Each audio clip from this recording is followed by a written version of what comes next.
Welcome, everyone. This is our fourth episode of Changing Channels. I am Caitlin Leggett, and we are here with WUNC's Youth Reporting Institute. We're going to give our followers a few minutes to trickle in. That is Victor Solomon in the background.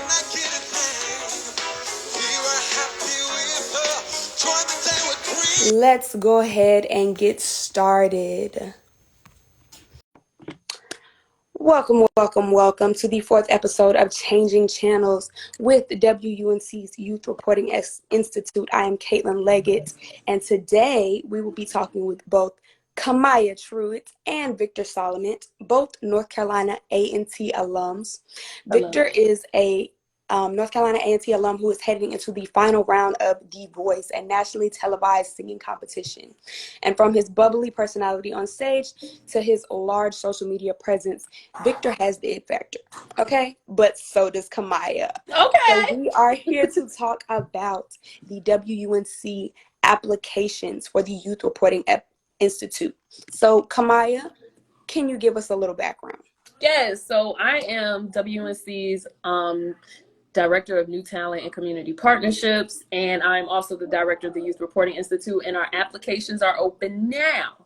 They are closing very, very, very soon on Monday the 24th, so I would love it if you are a 14 to 26-year-old who has a passion for storytelling or just is realizing there's some things that are not being covered by the news as we know it. Come on and apply. The application link is in the WNC Youth Voices bio. It is also on WNC.org.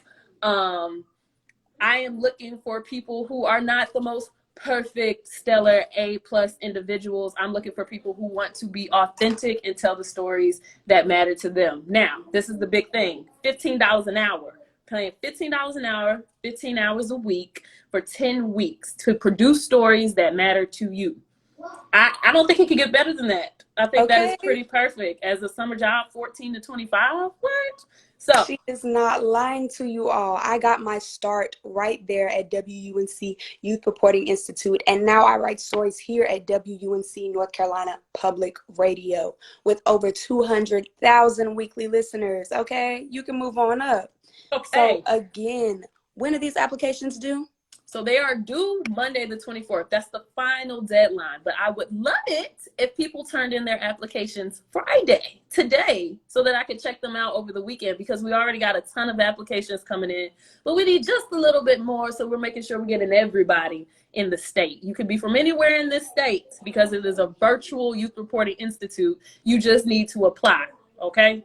3 separate applications for 3 separate categories of people so that we can get as many people as possible. Okay. $15 an hour. Go ahead. You hear her. Apply now, and that is very soon. That Monday deadline is coming. For those of you all who are just joining us, Victor Solomon will be joining in just a moment, but right now we have Kamaya Truitt sharing about the Youth Reporting Institute and how you can make $15 an hour from ages 14 to 25. So again, in this application, what should I focus on if I'm applying? That's a beautiful question. So the primary thing is, and I see Victor Solomon is in here. Hello, fellow Aggie. I'm so happy to be from A&T just because of all the greatness that bleeds. But the most important aspects of this application, and I'm going to dip out. 1, the pitches. We need 3 pitches that focus on, that's who's doing what and why, whether it's in your community, if it's inside of your personal life, if it's your group of friends. We need to know 3 stories that you plan on producing so that we can know what you're thinking. There's also a diversity and inclusion question, so I can know what realm you're thinking of when it comes to diversity and what inclusion means for you, so that we can translate that onto the radio landscape. And the last thing is authenticity. Don't figure out how to put all the big words in there. Don't try to schmooze me with your accolades. I need to know who you are. So fill out the application as is, but focus primarily on telling me who you are and what stories matter to you when you're filling out this application, which is due Monday, but I would really like it today. 14 to 25, $15 an hour, 15 hours a week for 10 weeks starting in June. Shouts out to A&T. Shouts out to Victor, Aggie Pride. All this beautiful greatness coming from A&T. I'm so happy. I wish I was there when you was at school, so that I could be like, I know him personally, but I feel the blood running through, the blood of greatness. So I'm It's going to there. hop off of this. Are there any final questions that I should hone in on, Caitlin? Let's just say that one more time. When are those applications due? They are due Monday, but I And would when would really you like like them them? today. Today. Okay. And you can find that application, WNC.org. It is right there in your face. If you don't see it there, go to WNC.org, Youth Reporting Institute, and you will see it there. All right, y'all. Vibe out. Congratulations on being here. Thank you so much for having me, Caitlin. And I really cannot wait to hear from you, Victor. Thank you. Thank you for joining Bye, us. guys. We will definitely be seeing Kamaya in the chat as we join in now. We're going to go ahead and get started. We have Victor Solomon. He is a contestant on the nationally televised singing competition, The Voice. We're going to go ahead and invite him in. So a little bit of background about Victor. He is an Aggie. Victor is a senior at the North Carolina A&T University out in Greensboro. Hello, Victor. How are you? Good morning. I'm good. I'm so excited to be here. How are you? I am even more excited. You do not even know. So I want to jump straight into it. Okay, I know you don't have a lot of time and you're probably busy, but let's get into it. Your life has changed so much since coming to A&T all those years ago. You've literally turned into a star from being Mr. A&T to Mr. HBCU, but now you're in a different element. And how has it been trying to stay true to yourself, stepping into this national spotlight? It's been an experience. You get up here, and then you have all these people, reaching out, and you get all of this attention. But one thing that I do is I really try to stay focused on who I am as an artist and who I am as a person. I don't tend to get the big head. That's not a good look for me. It's not really a good look for anyone. But I just truly try to stay grounded in who I am as an individual, and keep those morals and the integrity and the values that I was taught growing up. So. And I've done a lot of research on your roots and gospel and your background in Chicago, but who are you as an artist, really? Yeah, so thank you. My basically who I am as an artist, I'm a gospel artist, and I love to worship, love to praise God. I love to have some church as well. So that's basically who I am. And I'm also, obviously, as you've seen on the show, I like to sing classics. I like to sing soul music, inspirational music as well. So it's basically who I am. And I'm really an all-around type of guy, when it comes to art. And you'll be able to see some of that this Monday on the show. I'm doing some things I've never done on the show before, so I'm excited. So excited, and it is so clear that you sang in the church. Did you start off singing in the choir? Yeah, so basically when I was a little kid, I don't know if you're familiar with Kojic or Church of God in Christ, but I grew up singing in the Sunshine Band first, which is basically the children's choir, Mm-hmm. name for it, and grew up singing in there. And then as I grew older in the church, started singing in the youth choir, then the praise and worship teams, and then the adult choirs. So yeah, that's how we grew up. I did the same thing, but I don't really think my vocals made the cut.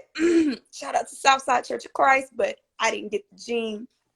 So going from singing in the choir to being a solo performer and having to fill a stage, what was that like? It was, honestly, it wasn't that hard for me, and it wasn't something new. Even in the pageants that I've done for Mr. HBCU and Mr. A&T as well in the past, those have, and also Mr. 1913, that pageant really helped me put on a show, like perform on stage. And I've always been a performer. I've been stepping since I was in middle school, and I just loved going out there and giving everything I had on the stage. So when it was time for me to do it on The Voice, I was comfortable with it. I was comfortable to do a spin and stop and, and point in different directions and all of that. So it was exciting, but Peoria is more similar to Greensboro than Chicago, obviously. So when I went to Greensboro, I learned so much at the HBCU that I attend, North Carolina A&T, and I went down there expecting to have so much fun, which I did, and I still am.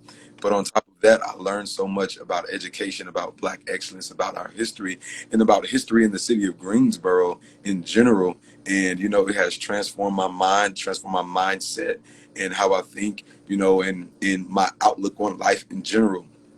And it's been an incredible experience, and I wouldn't trade it for the world. So. And I can imagine being at an HBCU, and the year that we had for 2020 was surreal. Can you talk a little bit about how last year, with the Black Lives Matter movements to everything that happened, how that impacted you as well? Yes, that was a crazy time during the summer of 2020. And what I realized is that you have to stay true to who you are as an individual when it comes to things like that. And I knew that if I went out there and I protested on the streets and someone put their hands on me, it was gonna be a problem. So I had to do my job, and I had to do what I was capable of doing, without spreading more fire. And I saw my peers, I saw my brothers, I saw my sisters out there on the streets, fighting and protesting, and I even protested it as well with my church and downtown Greensboro. So that was a it's a really, really important time. And we have to continue to be who we are unapologetically, and no questions asked, no doubt about it. So I love the culture that I come from, and I'm really excited to just even to do more, with my community. So. I think that's great how you really took a stand using your platform, and how we all have our own different niches. And maybe I'm not the one that can spread it with my voice, but if you are, I love that you took that platform. So thinking back to what you do with your music, each performance you sing, there's so much soul and so much power, and you hear all of your influences. And I'm really just wondering, listening to that Glory audition, for your blind audition where you sang John Legend's Oscar-winning song, Glory, how do you honor your gospel roots while still showing your range? Because I know that's sometimes hard being in the church. hmm So for me, I knew what I was getting myself into. I know that The Voice is not a gospel competition. It's not Sunday's best. So what I did was I prayed about it, and I asked God. Actually, I started the process in May 2020, and I actually opt out. I told my casting producer, I said, I don't want to do it anymore because I don't want to get up there and just sing a whole bunch of secular music. And, I went without a month of doing work, of doing auditions and doing interviews. And towards the end of that month, I prayed to God, and I was like, you know, God, you see, everything. So, like, what would be the case if we actually got up here and did this? And he said, I will be with you every step of the way. As long as you keep me close, I will keep you close. As long as you keep me first, everything will fall in line. And from that moment on, I had no doubt about it. I said, you know what? Let's do it. I hit the casting producer back up. I said, you know what? Am I still able to, do this again and do this thing? He said, yes, we are excited to have you back in the running. And I submitted my stuff, got the call, and boom, So I was, I had to make sure, I always remember that conversation I had with God, that no matter what songs they asked me to sing, there are some songs that I would not sing. So everything that I sang on the show, it wasn't, it didn't deteriorate my salvation, or just make people think of anything else of me, as a Christian or as a saved young man. So Mhm. I had to keep God first, and I thought about that conversation every step of the way. That's how I stayed grounded in who I am. And listening to your other interviews and just doing a little research about you, I see that you name faith and community as some of your big driving factors. And it's nothing like the support of God. But can you also talk about the support that came from your community and maybe your families? Now you have a melting pot from Illinois to A&T to Greensboro. Can you talk a little bit about that? Yeah, it's been, it's been really incredible to see everyone, supporting, and not only just supporting, but they are going all out. They're having watch parties, they're getting T-shirts made. My school is sending out mass emails to everyone who has ever had an email attached to North Carolina A&T. Our job, I work at Texas Roadhouse, so they've been having watch parties. They are promoting free appetizers if you vote 20 times, free appetizers in That's Texas. love. That's love. Yes, so it's incredible. My coworkers at Texas Roadhouse, I was a server, and they got shirts made, Team Victor on the back as well. And my home, even Burlington, North Carolina, somebody sent me a picture of a billboard of my face and my name. I'm like, yo. Jeez. So the support has definitely been there, and I'm truly thankful, truly thankful. I know that has to be so real. And I also know you're in your senior year. So have you graduated yet?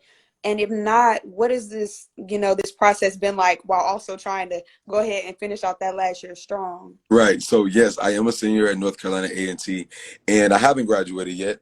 I changed my major when I was a sophomore, so I have just one more semester, so I'll be graduating in December. But this process it has been a process. I tell you that much. Working with the show and also studying for exams. Some professors don't want to budge, but it's okay. And at the same time, other professors did give me some grace, which I do appreciate. So it's been a process, and I just thank everyone for the support, even the support of my school and the student activities and the chancellor. So it's been great. And why is graduating important to you? Because I know some people, they might take this experience and say, all right, I'm going off into, I'm going full force into singing. hmm for me, it's the I thought about that, and I said, you know what? Nah, I have to finish my education. I have to, get my bachelor's degree. I didn't come here for no reason, just to throw it all away right at the finish line. You feel me? So I'm here. I'm basically at the finish line. So now it's time to finish. And education is just an important aspect of my life in general. I didn't grow up in the best. I didn't start off in the best schools. So education is important for not only me as a black man, but I want to pass that down and pass that importance down to my children as well. So yeah. Period. I think that's amazing, and especially coming from humble beginnings to the man that you are now, that must have an amazing impact, and just looking at how you're impacting so many in the world. So I don't want to hold up too much of your time, but please let us know how folks can watch and vote for you on The Voice. Yes, yes, yes. Okay, so Monday is the finale. Monday and Tuesday, this upcoming Monday and Tuesday, is the finale of The Voice. So Monday, obviously, we are at a point of the competition where America votes. My coach cannot save me. This is the end. So all votes specifically go to whoever you want to win. So you can vote on the app, on the Voice official app, 10 times per email, and you can vote on the website 10 times per email. So that's a total of 20 times, 20 votes per email. Okay. And I'm really excited. I thank you all so much for even getting me to the finale, because what? Like, that's crazy. Through out of that. But thank you all so much for the support. Solo Nation, I see you in the comments, and let's make this happen. Let's do it. So I want to thank you again for joining us. I know that you probably have a busy schedule, but just taking your time out, I just want to thank you so much. And I hope we can do this again when your schedule clears up some more as well. But again, for anyone just joining, representing from North Carolina A&T, we have Victor Solomon. He is a contestant headed to the final round of the nationally televised series, The Voice. Yes. You heard him. How to support everything that he has given here today. I thank you so much for joining in and taking your time out. Thank you so much for having me. It was a pleasure meeting you and talking to you. And thanks again. Thank you. Thank you so much. Have a great day, and I would love to hear from you again. You too. All right. Thank you.